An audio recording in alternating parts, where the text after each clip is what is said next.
ya.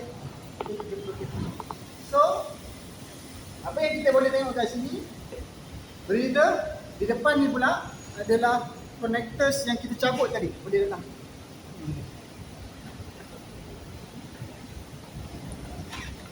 Okay, so dia dah warning kat sini high voltage, okay, inside. Dan yang ni adalah positif negatif yang kita cabut tadi, yang abang ni cabut tadi. Okay, dan yang ni adalah dia punya simbol. Okay, sini positif, sini negatif. Okay, kalau kita ambil multimeter, kita measure sini agak-agak ada voltage tak? Ada. Ada. Ada. Ada. Ada. Dalam ni kata ada. Dalam ada lah kat sini. Saya ambil multimeter, saya cucuk kat sini. Ada voltage ke tak? Ada. Ada. Ada. Lain? Tak ada. Ada. Ada. Tak ada. Yang tak ada kenapa? Sebab dia dah tak sambung dengan ni. Lain? Yang ada kenapa? Ada betul inilah main Sebab source. dia ni source. Ingat tak? Positif Saya negatif cakap, saya cakap dia ada relay. Kalau relay tu tak kontak, sini tak dapat lah. Maksudnya tak ada lah. Ambil multimeter. Oh, tak ada. Relay dia dekat Kat dalam ni lah. dalam ni. Sama macam you buat relay dekat sana. Dekat hybrid, okey. kita tak akan ada relay. Tu relay tu yang allow high voltage pergi kepada inverter. Ini pergi inverter.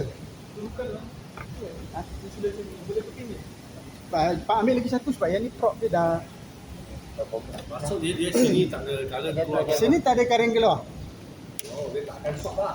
Takkan short lah, sepatutnya takkan short lah. Tapi dia kena pakai sebab apa? Sebab safety. Okay. So basically sepatutnya takkan ada current. Sepatutnya tak ada current. Sebab relay dalam ni tak activate. Relay dalam ni tak activate. Oh, dia tak ada cocok itu. Bila kita on lah. Initial on baru dia Touch tu yang ada pre-charge resistor, pre-charge, semua tu akan ada. Masuk DC, awak cucuk positif negatif kat sini. Dalam sikit cucuk. tak ada. Tak ada. Okay. Memang sepatutnya takkan ada. Kalau ada, something wrong with the contactor. Sama ada the latch. Okay, sama ada the latch. Okay. So, memang takkan ada lah. Kalau ada tu, rosak lah. Something wrong dengan bateri lah. Okay. So lari lah. Sudah lari lah. Okay. So, sekarang ni, sekarang berapa? 3 suku. Sabar.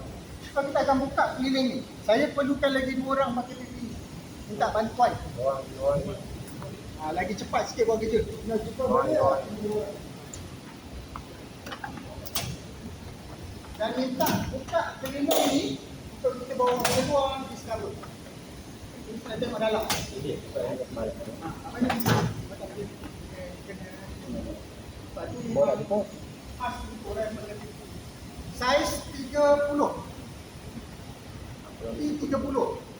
Tak silap saya lah. Betul. Betul. Ada yang siap yang Ini 30 kan?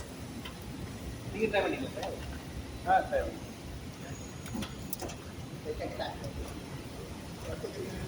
Ni kalau rosak tukar sekali kan. Ni nak buka nak tunjuk dalam tak boleh laptop.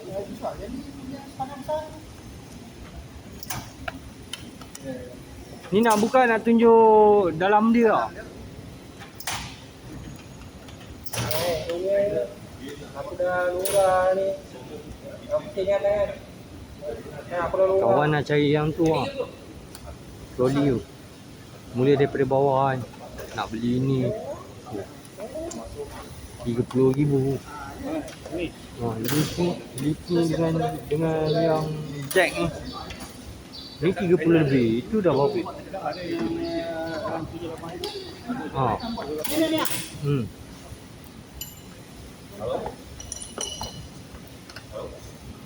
Pakai manual je.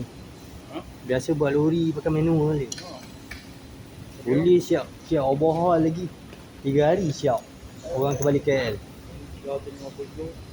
Ya 300. Itu lorinya jebak. Lagi berat daripada ni. Barai lagi. Malam barai. Besok cek barang. Siap cek barang, pasang. Lepas tu terus boleh masuk gear. Balik KL. Dia bawa pecah.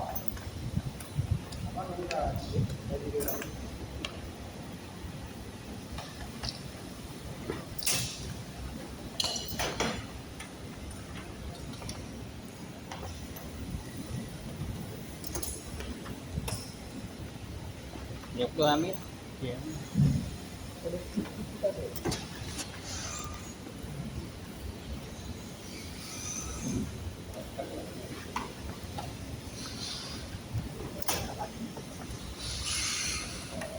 Mau pakai spray botol.